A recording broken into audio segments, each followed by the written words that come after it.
جوہر سلیم صاحب، بہت شکریہ آپ کی آمد کا۔ یہ بتائیں، پچھلے دنوں اسلام آباد میں کانفرنس بھی ہوئی اس حوالے سے۔ پاکستان تو پورا ایک ریشنل لے کے نکلا ہے انٹرنیشنل کمیونٹی کو بھی بتانے، تو بھارت کی یہ جو آبی جارحیت ہے یہ لفظی گولہ بارود کی حد تک ہے یا بھارت کے عزائم کچھ اور ہیں؟ دیکھیے، بالکل یہ جو کانفرنس کا آپ نے ذکر کیا اس کا انعقاد ہوا، اور ظاہر انٹرنیشنل کانفرنس تھی، اور بہت ہی پاکستان سے بھی بہت ہی ہائی لیول ریپرزنٹیشن تھی اس میں۔ یہ ہم نے جو ہے انسٹیٹیوٹ آف ریجنل اسٹڈیز نے اور منسٹری آف انفارمیشن نے مل کے کی تھی۔ تو اس میں دیکھیں، اور اس کی کوریج پوری دنیا میں ہوئی ہے۔ آپ انڈیا کے اخبارات دیکھیں تو ہیڈ لائنز ہیں وہاں پہ، باقی دنیا کے اخبارات میں بھی ایسے ہی ہے جو۔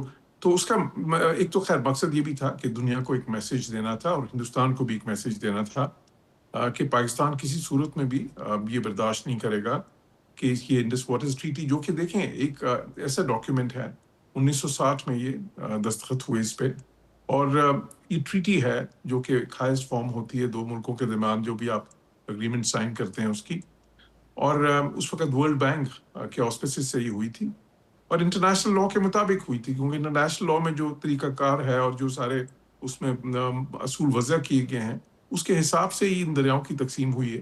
اس وقت کیا ہوا تھا کہ جی جو مغربی دریا ہیں تو پاکستان کے حصے میں آئے تھے، اور مشرقی دریا ہندوستان کے حصے میں، پھر مغربی دریاؤں میں بھی ان کو 20% حصہ ساتھ دے دیا گیا۔ تو اب پاکستان کے پاس صرف مشرقی دریا تو سارے ان کے پاس چلے گئے، مغربی دریاؤں کا 80% پاکستان کے پاس۔ اب وہ ان کی خواہش ہے اور ان کی کوشش بھی ہے کہ کسی طرح سے اس ٹریٹی سے اگر وہ نکل سکیں تو پھر وہ یہ جو 80% پاکستان کے پاس ہے مغربی دریاؤں کا پانی، اس میں سے بھی کچھ پانی جو ہے وہ روک سکیں، ڈائیورٹ کر سکیں۔ لیکن نہ ٹریٹی اس بات کی اجازت دیتی ہے اور نہ اسی بات کی اجازت دیتی ہے کہ وہ جس طرح وہ کلیم کر رہے ہیں کہ جی ہم نے تو اس کو we have held it in abeyance، اس میں بھی کوئی اس قسم کا میکنزم ٹریٹی کے اندر نہیں ہے۔ ٹریٹی کے اندر صرف ڈسپیوٹ ریزولوشن میکنزمز ہیں، اگر آپ کو کسی چیز پہ اتفاق نہیں ہے تو اس میں دونوں پارٹیز جا سکتی ہیں، اور وہ جاتی بھی رہی ہیں ماضی میں بہت سے موقعوں پہ۔ پاکستان گیا، کبھی ہندوستان بھی گیا، زیادہ تر تو پاکستان ہی گیا اس لیے کیونکہ وہی اس کی خلاف ورزیاں کر رہے تھے۔ تو ابھی کیا سچویشن ہے؟ ابھی یہ ہے کہ دیکھیں ہندوستان کے عزائم جو ان سے ہیں وہ کچھ اچھے نہیں اس پہ نظر آ رہے ہیں، کیونکہ ان کی جبھی میں نے ایک منسٹر نے پچھلے دنوں بیان دیا کہ جی ہم تو ایک قطرہ بھی جو ہے نا یہ انڈس بیسن کا پاکستان نہیں جانے دیں گے، دریائے سندھ کا، یعنی کہ کیونکہ ظاہر دریائے سندھ سے ہی یہ انڈس بیسن کے یہ دریا ہیں سارے اسی سے نکلتے ہیں۔ تو جو ہے ہم تو یہ سارا پانی جی راجستھان کی طرف، دلی کی طرف، باقی جو ان کی اور ایسی ریاستیں ہیں جس کی طرف وہ ڈائیورٹ کر سکتے ہیں، ان کا ذکر کیا کہ وہاں ہم تو یہ پانی وہاں پہ ڈائیورٹ کر دیں گے۔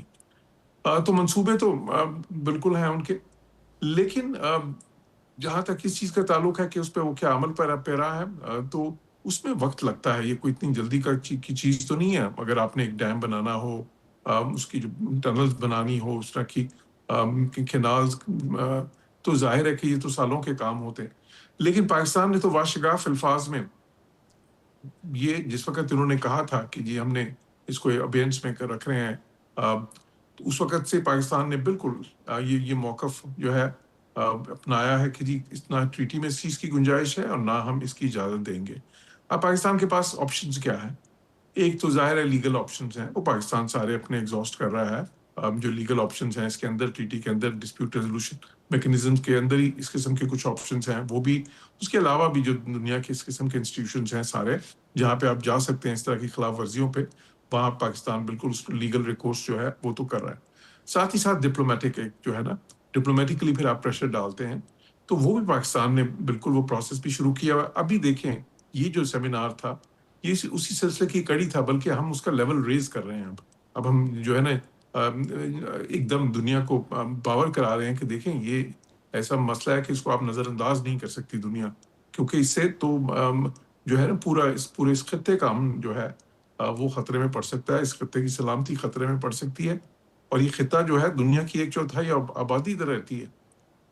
تو وہ جو ہے، اور diplomatically Pakistan is in a good place right now. وہ میں کیوں کہہ رہا ہوں کہ دیکھیں اس وقت پاکستان جو ایک امن کا پیامبر ہے، جو ہے پیس میکر ہے، اس وقت جو پاکستان نے رول پلے کیا ہے US انڈیا کانفلکٹ میں،